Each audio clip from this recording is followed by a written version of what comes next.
I think the more you constrain yourself to a short amount of time, you're actually limiting your growth. We're so obsessed with what we're doing that it becomes part of our life.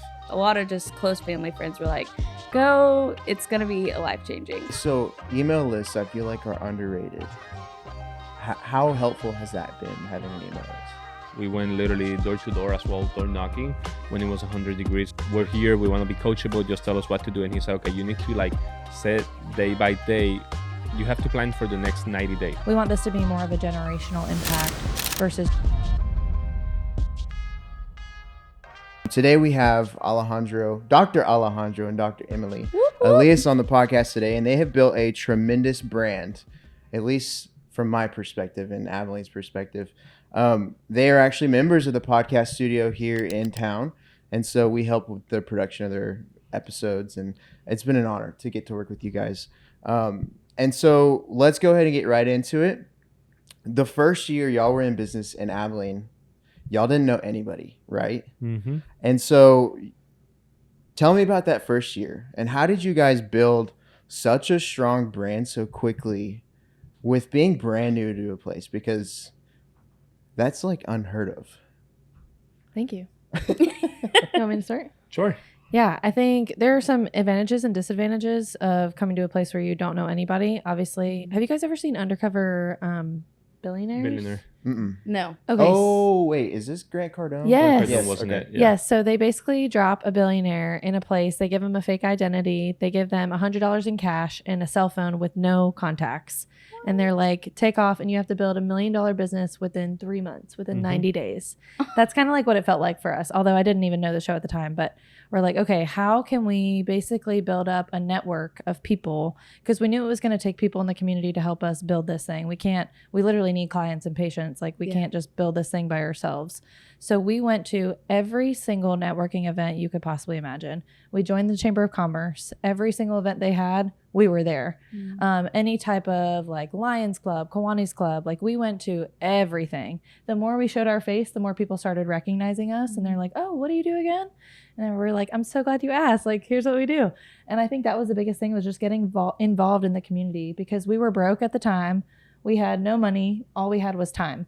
And so we're like, how can we spend our time in the best way possible? And that's how we built up kind of our network, I'd say. Yeah, and it took us literally 90 days to start the office. So we had a lot of time. We could have spent it sitting on the couch, laying in bed, waking up at 12 p.m., but we didn't do that. So we said, okay, how can we set ourselves for success? So we went literally door to door as well, door knocking when it was 100 degrees. Like, hey, it's Dr. Alejandro and Dr. Emily. We're opening a chiropractic clinic here. Can you help me? Is the town growing? And people ask questions. People help you answer the questions. Like, people who were super friendly. But it's something that I want to share, because we always share the wins. I want to share the mistakes. It was that we stopped that in month 2 after we opened the clinic. So we had a great month 1. So we say, oh, we're comfortable. We stopped that on month 2. Okay. We had a decent month. And then month 3, we were on the negative. We were not on the greens. We were on the black. And we were like, oh, shoot. Like, we need to keep the momentum that we had. And gaining the momentum again kind of sucks. So we had to go all over again and like meet the people, meet the community, and like get more involved. Yeah. Did we mention y'all were chiropractors, or did I just say y'all were doctors? They're chiropractors. Amazing chiropractors. Victoryspinalcare. Their mission is to open how many? 300 locations? clinics. 300 clinics. Yep.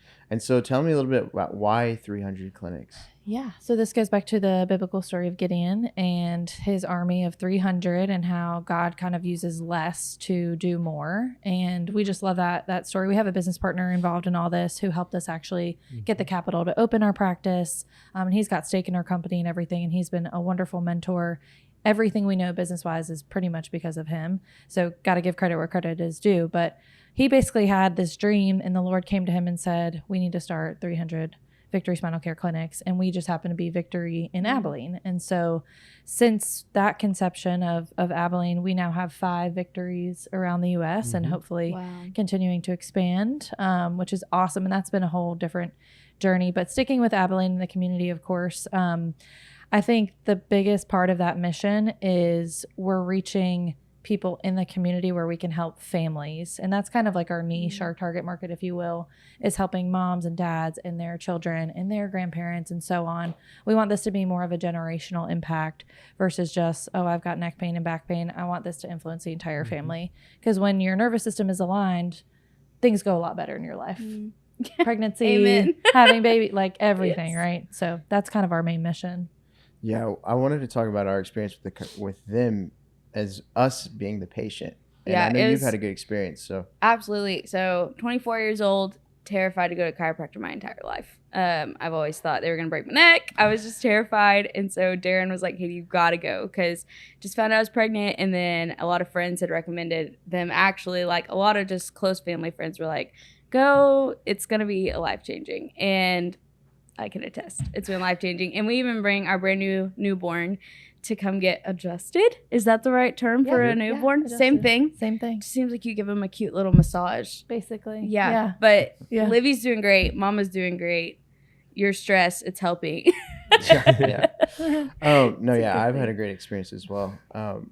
So I want to talk about those 90 days before y'all opened. Mm-hmm. Yeah. What were y'all doing? I know you've mentioned door knocking, but like whenever, like, did y'all have to completely start from scratch, or did y'all have some help in that area? Like, how did you decide which systems to go with? That's a good question. Yeah. So our mentor, and that comes back to the 300. So our mentor, we did our internship with our mentor, and we went to the SBA, we went to every bank to get a loan, and chiropractor's debt is $250,000 per chiropractor. So we have $500,000 here in debt. So From school. Which, how long is school? 3.5 years. Yeah. Okay. Yeah, so it's kind of a scam, but it's the only way you can get the diploma. So by saying that, we went to every single place that we could get a loan, and they were denying it because chiropractors usually don't pay their loans. So with that, we did like a pitch to our mentor about like a Shark Tank, like, hey, can you invest on us? And, like you get a percentage and let's go from there. And it's like, okay. And the best thing of that is that we had literally, like, if we win, he wins. If we lose, he loses. So he gave us the whole system that he does. And he had a great clinic. That time he was making $2 million. And that's not common in chiropractic. And he's helping a lot of people. So we said, okay, just tell us what to do. We're here. We want to be coachable. Just tell us what to do. And he said, okay, you need to like set day by day.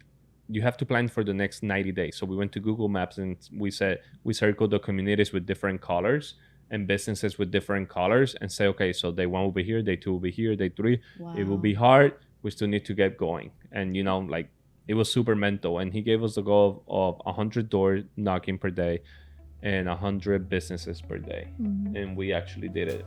Yeah. Hey guys, I hope you are enjoying today's episode. Today's episode is actually sponsored by Brand Builders, the community. This is a community for builders who are business owners and creatives who are wanting to maximize their content to create as many clients as possible and build the biggest brands that they possibly can. In this community, you're going to get access to weekly live Zoom calls. You're going to be able to access our Howdy team, as well as multiple different influencers who have gone through the thing. And so if this interests you at all, there's going to be a link in the description to check out more. Hope to see you in there. Let's get back to the episode. And after that, we got home. After every single day, we got home at night and we wrote those people handwritten letters. When we say we, was Emily, because my handwriting is terrible. So Emily wrote the letters. I just sealed them, placed a stamp, and let's send them. And next day in the morning, on the way to the gym at 5 a.m., we dropped them on the mailbox. That way those people could get it in 2 to 3 days. And every time we saw someone at an event, they were like, thank you so much for your letter. Like, it meant a lot, whatever. And we were like, oh, wow. So it actually matters. And we thought about that every night, because it kind of sucks doing that at night. You're tired, long day. But just hearing the people say thank you for that, it's like, okay, so we're out there. Our names is out there. Let's just keep doing it. Yeah. And I'll add to that, every single person we met, every business that we went around to and door knocked, we kept on a spreadsheet. And so I'm building like our email list. I'm building our kind of like pre-leads, right? So we now have these contacts to email. And so when we have our grand opening, all these people are getting invited. And so our grand opening was like huge. Okay, so email cool. lists, I feel like, are underrated. Totally. How helpful has that been, having an email list? It was super helpful. Yeah, especially when it comes to opening, like the grand opening, that you guys know how small our office is. It was, I mean, it was busting out of the seams. Like everybody was. It is we were every like, day now almost. Where do I stand? Like, where do I go? And we yeah. wanted to have food. Like, we wanted to make it a cool grand opening. And there, it was just packed, which was amazing. We're super, super grateful for that. But I think for opening, that was like the biggest thing. But then continuing to nurture these people. So we send out monthly newsletters. We talk about spinal health. We talk about some things that is helpful that chiropractic can help with that people may not know about. Migraines, epilepsy, pregnancy, like stuff that people they don't connect that with chiropractic. We send out newsletters like that. And we often get people who come in who are like, I had no idea that helped, but I'm here. Like I have that. And then they share that with their family members and friends too. So it's not just about getting people in as new clients, but education as well, which we're super, super about. Like I want people to know in the community what it means to be actually healthy. And I feel like y'all do a phenomenal job with your social media on that, is like bringing awareness to those things, because I had no idea. Like I was thinking pregnant women, they can't lay on their stomach. How are they going to get adjusted? Like, and I just, I never really associated chiropractic with helping me in that season. And so y'all do an amazing job of educating. I've seen that just on your socials. I don't even know if I'm on your email list, but you need to be. But I need to be, I guess. After this, we'll add you. That's funny. Okay, so y'all are entrepreneurs, y'all are creators, content creators, and y'all are chiropractors. It's a hard word. So how do you balance? Because I know for me, we are a service-based business and y'all are a service-based business. And so how do you balance like being the service provider and being the business owner at the same time? Do y'all have to like time block, or how do y'all do that? That's a great question. We actually met Tuesday morning with the creator of Go High Level. Forgot to tell you that. Yeah, we went on a Zoom call with him, with our mastermind. And he said, I love coding, but I don't do coding anymore. Because if I do coding, my business it's not going to move forward. So now he needs to work as CEO, and he's basically work more on the business. So the less time he's spending at the office of Go High Level, the more the business grows. So by saying that, we noticed that when we pull hours out of the clinic from seeing patients, it was when the clinic grew. So right now I'm working 2 days a week at the clinic, adjusting people, but the other 3-4 days I'm literally like trying to see how can we grow this more? What other ideas can come? Because I'm not the best at marketing, but if I come with an idea, I can move it forward to the marketing team and say like, hey, what about this? Would this work? So it was pretty humbling saying, like noticing that I cannot do everything. I'm a chiropractor. That's it. When it comes to marketing and all that, I need to start delegating that, because it's not going to move forward. I'm not going to go to a dentist that tells me like, I'm a marketing specialist. Well, I want to go to a teeth specialist, basically, So it's the same thing. So when we pull hours out, it was when the clinic grew. Wow. Yeah. And I'll kind of add to that. Like, I love adjusting babies. I love adjusting pregnant women. That's like where I get my dopamine and where I get my energy. But I realize same thing. The more I'm in the clinic, the less we grow. And being humble enough to know that there are people who can do what I do just as good, if not better. And so if I'm really good at creating and growing clinics and helping open new offices, I need to do that because our impact will be that much greater. And then, of course, still go in 2 days a week, get my fix of my babies and my pregnant women. And to answer your question, though, Mondays we see patients all day. Tuesday, we have that Tuesday for all the meetings of the clinics, because we don't want to have it like Monday one clinic, Tuesday one clinic. So on Tuesdays, we have 7 meetings with all the clinics, and then with our main clinic as well. Then Wednesday, I see patients the whole day. Emily's just the morning. Afternoon, she's working on the business. So, like, what can we do to move this forward? Like, I've noticed this is decreasing. How can we increase that? Thursday, I'm off the whole day. That's my creative day. And Emily is just mornings off. Afternoon, she works. And then Friday, we're all together. And Fridays, we were going to use it to work on the business. But as Luca keeps growing, it's like we want to be present, to be honest with you. So y'all spend time with Luca? Family time, yeah. Fridays. And if we want to work on the business, then we wake up earlier, like at 5 a.m. We get on the zone. And then when he wakes up, we try to I feel like that's everything. Awesome that y'all even have the option to do that. Yeah, and for sure. Don't. We didn't have that option before. And that's the option I want to have for Bryce and Jimmy, that they're in the clinic as well. Yeah. I want to have that option for them. Like, Emily came to the clinic 3 weeks after giving birth, because she had to. She saw I was miserable. I went to the clinic a week later and I was miserable, seeing 120 people by myself per day. I was not too happy. So I don't want Bryce and Jimmy to suffer with that. I want to give them 1 month, 2 months, 3 months, 4 months, whatever they need Yeah. where they can like enjoy themselves with the baby and all that, and then once they're ready they can come to the clinic. We didn't have that opportunity, so I want to give them that opportunity. It's things that we're learning that we could do for all the clinics. Yes. And so that's one thing that I've been reading about more is like treating your employees and the people who work for you like amazing. Let me interrupt you there. That's funny that you say that. I observe everything. I'm super observant. And two of our girls this Monday came to the clinic, and I could see them. They were not too present. And the first thing I do is look at their ring. I'm always looking at people's ring because that says a lot. And one of them didn't have the ring, and I call her out. I'm like, "What happened to your ring? Why don't you have it?" "Oh, I forgot after showering, but you always wear the rubber one. That's not an excuse. Is everything good at home?" "Yeah." "Okay." And then the other one, I went to her and I was like, "Why do you have your rubber ring and you don't have your diamond that you're always wearing? Why do you notice that? Is everything good at home?" "No." "Why do you even ask?" "Well, because if you're not good at home, you're not going to be 100% here. And I want you 100% here. But in order to give you 100% here, you need to be fully 100% at your home. So how can we help you? If there's anything we can do for your house, like what's going on?" So I care more about their personal life, because if they're doing good on their personal life, they're going to be good here. But if they're just doing good here and not good at their personal life, it's miserable. Yeah. If you take care of your employees, they'll take care of your business Yes. and your clients. And so I think that's huge. Me and Katie were talking about the fact that both of y'all are doing the business owner thing and y'all are married and have a kid. And so what was the thing that we wanted to ask them about? Yeah, the question was, how do you guys balance being business partners but also life partners? Yep. For me, I don't balance it. Yeah. And it probably is not going to work for everyone. But it's just like we're so obsessed with what we're doing that it becomes part of our life. So we say, okay, date night, we're not going to talk about business. The first thing we do when we sit on the table is talk about business. And it's right off. Yes. So it's just like we love it. There's times and places that, we're not going to bring it. If we're, watching a movie, I'm not going to like, "Hey, what happened this time?" No, obviously it's just common sense, but it's just, I think just being obsessed with it has helped us a lot.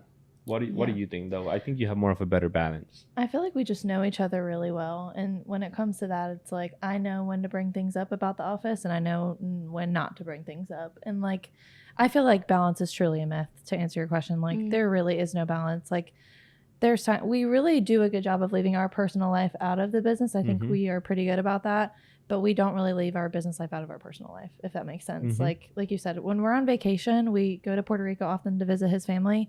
We talk about business pretty much the whole time we're there, because we're like, this is our time to be creative and like get new ideas and like expand and all that stuff. But also knowing when it's 10 p.m. and we're in bed, it's not the time to talk about it. And I would say, as Luca keeps growing, when we're around him, we don't bring the office. And we never plan on this. I think it's the first time that we actually talk about this, but we never plan on it. It's just like when we're around him, we don't even bring it up. Because I remember one time on the way to the clinic, we were talking about business, and we were driving to the daycare to then go to the office. And like we were just having a conversation. All of a sudden we heard, "Hi." And he was like, "Oh, wow." Like he feels out 100%. So ever since then, like we just literally, without talking, we don't talk business around him. Yeah. But it's fun. Like he's my person. I have so much fun. Like he's my best friend. Why would I not want to work with my best friend? And yeah, there's times where we disagree on things, but knowing also like what role he plays. He's the visionary and I'm the integrator, and we do really good at sticking with those roles. Like I can always bring new ideas, but at the end of the day, like you're the idea guy and I'm the one who's going to be like, okay, how do we get that done? So I think knowing our roles in the business is super important too. And so we don't overlap. And your goals too. I feel like y'all are on a mission to reach the same goal. Yes. And a lot of people don't have the same perspective and goals and like end target that they're reaching for. Yeah. And don't get me wrong, there's always going to be, to answer your question, there's always going to be things that are like, that was messed up. There's always going to, I was reading a book and it talks about two metal things. When you have two metal things close by, there's going to be friction, and friction is not great. So how do you fix that? Like if we're all day together working, seeing each other, working, there's going to be frictions between us. So they say with manners is how you avoid that. When you have two girls on the front desk, there's going to be friction. So just have manners, that way avoid the friction. With us, it's just have manners, have love, be present for each other. Like when we're on the dinner table at night and look us around, like let's try to leave the business behind. Let's talk about how did your day go? What can I do better to serve you? Whatever. So that's kind of like what we could bring to avoid that friction between metal and metal. That's good. That's good. Okay, so you mentioned books. What would be y'all's, if somebody listening right now, because we have a lot of business owners and creatives, what would be the number one book that you would each recommend them read? See if we think the same thing. If they're a business owner, they're opening business. Traction, without a doubt. Traction by Gino Wickman completely changed the game for us. That would be mine. If not, Alex Hormozi, any book from Alex Hormozi. Any book from him? 100 million offers, 100 million leads. Dude, the $100 million offer book has completely changed the way I think about everything. It's all of his content I would recommend. So Traction, like if you had to summarize it into like 3 sentences, what is it about? Because I've never heard of that book. It's have systems. It's how to lay out your systems, how to have an effective weekly meeting or quarterly meeting, whatever it is, but how to lead team. It's how to run a business in a short book manual. It's like the playbook on how to run any business. If we open a car wash business tomorrow, I'm reading Traction again, and I'm going to figure out how to implement what we do into Traction. And that's like what's really cool about being an entrepreneur, as we've learned, is like, okay, let's say our building burns down tomorrow. We lose the ability to practice chiropractic. We talk about this all the time. Okay, cool. We'll just open another business and we'll do this again, because this is something that we've grown into as people, is learning how to run a business and operate it successfully. It doesn't matter what it is. We're going to do it really well because of a book like Traction. It helps you have the systems to be able to do that. So would y'all consider yourselves more chiropractors or more entrepreneurs? Ooh. I actually think about this often. It's crazy.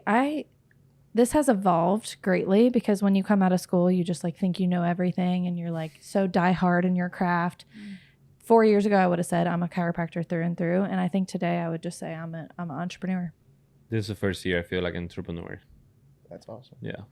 Okay, so we'll go ahead and wrap it up with this last question. What's the greatest piece of advice that you have heard or that you've learned up to this point in y'all's career that the listeners could take away? Release the timeline. So there are so many constrictions that we give ourselves, like we're so young, like growth is going to take a long time, whatever. Time is really a construct. Like you don't have to wait 50 years to retire. You don't have to wait 10 years for your business to double or triple or whatever it is. Like release the timeline. And that can also go the opposite way. So we want to have whatever, let's say 4 kids, and it's going to take 12 years. I don't know. Release the timeline on things, and it actually really helps things. Obviously, like we want SMART goals and realistic, attainable, whatever, timely. But I think the more you constrain yourself to a short amount of time, you're actually limiting your growth. It's a limiting belief. Yes. Yeah. So for me, it would be like, we're always calculating like lifetime value, customer acquisition is the cost of inaction, COI. So just put things into action and be coachable. A lot of the times we go to seminars, takes notes, and nothing gets done. So just, put it into action. If you make a mistake, then you can fix it anytime. So Cost of inaction and cost of ignorance is something that I've also learned. I like the COI. ignorance It's part. huge. Yeah. Do you happen to know off the top of your head what y'all's CAC is? Your cost to acquire? I know it for all the clinics except ours. Okay. 67 and 87. You have homework today. Dude, that's good. Yeah. That's great. It is. We were good, talking about the other day on the first episode, and I think for this year, I think ours is like 92 That's pretty with good. an average spend of like $3,600. That's pretty That's good. pretty good. That's really good. And so we haven't spent hardly anything in marketing this year, which we Yeah. need to do better at. Yeah. We spent $2,300 all year. Wow. And so that means I'm doing a lot of the work. But Yeah. That's anyways, fair. That's fair. thank you guys for coming on. Yeah. Thanks for having us. Where can people find you? Where can they connect with you guys? Go for it. Okay, we're on Instagram. He's got Path to Victory Podcast Uh-huh. is your Instagram handle. I think mine is Dr. Emily Elias. And then we've got a website. It's called paththovictorychiro.com. The wonderful Howdy team helped us set that up. And then we're on Facebook. We're just, you can find us anywhere, really. YouTube channel. How could I forget? Dr. Alejandro Elias. Yep. Yes. And we are working on a book that probably next year will be out. that I'm y'all sorry, are did you writing? say a book? Yeah. I'm stoked. That's awesome. It's the first time we say it, but yeah. Hopefully next Do y'all year is know, out. like, can you give us any little sneak peeks or yeah. title It leaks? says, or we don't have the title yet, but it's basically how to open a business from scratch. Things that we talked here. is it specifically for With- chiropractors? No, for every business owner. That's so awesome. I've never heard the part of your story where y'all were door knocking and doing all that. It's a whole nother respect. Thank you. Because the groundwork, like, that's what people don't talk about. They want to see the instant success. And so that's why we felt so passionate about opening the brand builders community, is talking about these honest things. And like the hard times where you are knocking, like when you were doing real estate, we were hanging door hangers and walking around and talking to people. Like, I get that. And so thank y'all for being honest about that. And having negative months. You brought that up earlier. Totally. I talked about that the other day. We had like 2 straight negative cash flow months in December and January. After having the biggest month of the whole business. And I was like, we just bought a house. Like, found out we were pregnant. I was like, we're like, what are we doing? And so, anyways, thanks for sharing all those tips and stories. I hope you guys found some value out of this episode, and we'll see you on the next one.